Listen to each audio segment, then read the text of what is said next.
श्रीमद् भागवत महापुराण षष्ठ स्कंध अध्याय 11 वृत्रासुर की वीरवाणी और भगवत प्राप्ति। श्री सुखदेव जी कहते हैं, परीक्षित, असुर सेना भयभीत होकर भाग रही थी। उसके सैनिक इतने अचेत हो रहे थे कि उन्होंने अपने स्वामी के धर्मानुकूल वचनों पर भी ध्यान न दिया। वृत्रासुर ने देखा कि समय की अनुकूलता के कारण देवता लोग असुरों की सेना को खदेड़ रहे हैं और वह इस प्रकार छिन्न भिन्न हो रही है मानो बिना नायक की हो। यह देखकर वृत्रासुर असहिष्णुता और क्रोध के मारे तिलमिला उठा। उसने बलपूर्वक देवसेना को आगे बढ़ने से रोक दिया और उन्हें डांटकर ललकारते हुए कहा, क्षुद्र देवताओं, रणभूमि में पीठ दिखलाने वाले कायासुरों पर पीछे से प्रहार करने में क्या लाभ है। ये लोग तो अपने माँ बाप के मलमूत्र हैं, परंतु अपने को शूरवीर मानने वाले तुम्हारे जैसे पुरुषों के लिए भी तो डरपोकों को मारना कोई प्रशंसा की बात नहीं है, और न इससे तुम्हें स्वर्ग ही मिल सकता है। यदि तुम्हारे मन में युद्ध करने की शक्ति और उत्साह है तथा अब जीवित रहकर विशेष सुख भोगने की लालसा नहीं है, तो क्षण भर मेरे सामने डट जाओ और युद्ध का मजा चख लो।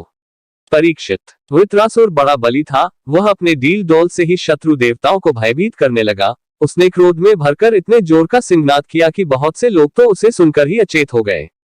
वृत्रासुर की भयानक गर्जना से सब के सब देवता मूर्छित होकर पृथ्वी पर गिर पड़े, मानो उन पर बिजली गिर गई हो। अब जैसे मदोन्मत्त गजराज नरकेट का वन रौंद डालता है, वैसे ही रण बांकुरा वृत्रासुर हाथ में त्रिशूल लेकर भय से नेत्र बंद किए पड़ी हुई देव सेना को पैरों से कुचलने लगा। उसके वेग से धरती डगमगाने लगी। वज्रपाणी देवराज इंद्र उसकी यह करतूत सह न सके। जब वह उनकी ओर झपटा, तब उन्होंने और भी चिढ़कर अपने शत्रु पर एक बहुत बड़ी गदा चलाई। अभी वह असह्य गदा वृत्रासुर के पास पहुंची भी न थी कि उसने खेल ही खेल में बाएं हाथ से उसे पकड़ लिया। राजन, परम पराक्रमी वृत्रासुर ने क्रोध से आग बबूला होकर उसी गदा से इंद्र के वाहन ऐरावत के सिर पर बड़े जोर से गरजते हुए प्रहार किया। उसके इस कार्य की सभी लोग बड़ी प्रशंसा करने लगे।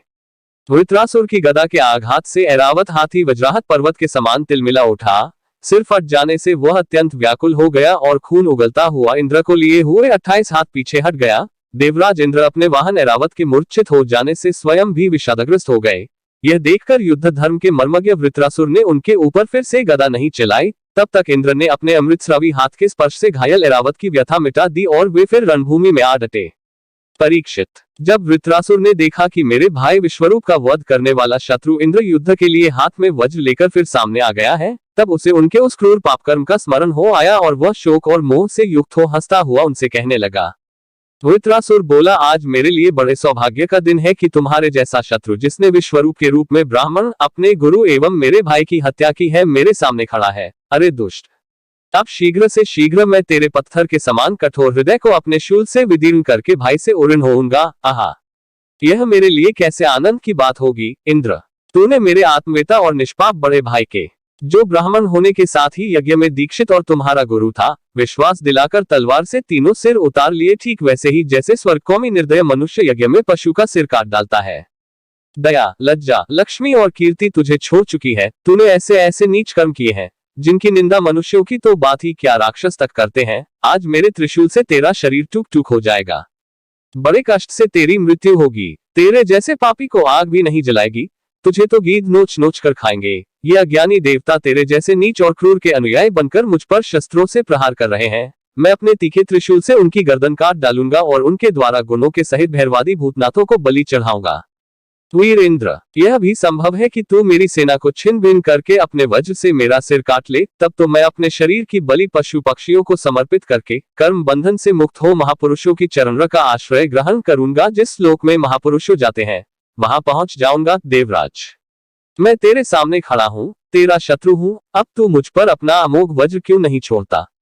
तो यह संदेह न कर कि जैसे तेरी गदा निष्फल हो गई, कृपण पुरुष से की हुई याचना के समान यह वज्र भी वैसे ही निष्फल हो जाएगा। इंद्र, तेरा यह वज्र श्रीहरि के तेज और दधीची ऋषि की तपस्या से शक्तिमान हो रहा है।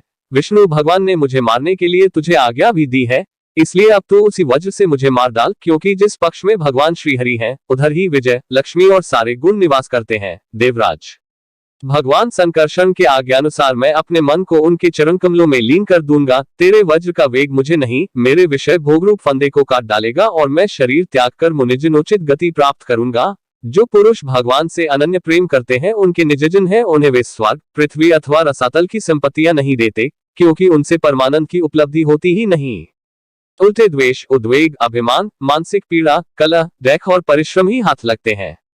इंद्र, हमारे स्वामी अपने भक्त के अर्थ, धर्म एवं काम संबंधी प्रयास को व्यर्थ कर दिया करते हैं और सच पूछो तो इसी से भगवान की कृपा का अनुमान होता है, क्योंकि उनका ऐसा कृपा प्रसाद किंचन भक्तों के लिए ही अनुभवगम्य है, दूसरों के लिए तो अत्यंत दुर्लभ ही है। भगवान को प्रत्यक्ष अनुभव करते हुए वृत्रासुर ने प्रार्थना की, प्रभु आप मुझ पर ऐसी कृपा कीजिए कि अनन्य भाव से आपके चरण कमलों के आश्रित सेवकों की सेवा करने का अवसर मुझे अगले जन्म में भी प्राप्त हो। प्राण वल्लभ, मेरा मन आपके मंगलमय गुणों का स्मरण करता रहे, मेरी वाणी उन्हीं का गान करे और शरीर आपकी सेवा में ही संलग्न रहे।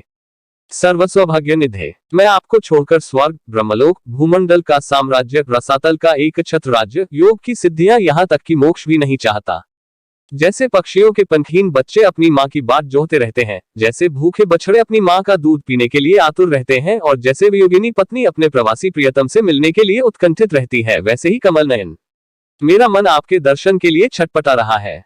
प्रभु, मैं मुक्ति नहीं चाहता, मेरे कर्मों के फलस्वरूप मुझे बार बार जन्म मृत्यु के चक्कर में भटकना पड़े, इसकी परवाह नहीं, परंतु मैं जहां जहां जाऊं, जिस जिस योनि में जन्मूं, वहां वहां भगवान के प्यारे भक्तजनों से मेरी प्रेम मैत्री बनी रहे। मैं केवल यही चाहता हूं कि जो लोग आपकी माया से देह गेह और स्त्री पुत्र आदि में आसक्त हो रहे हैं, उनके साथ मेरा कभी किसी प्रकार का भी संबंध न हो।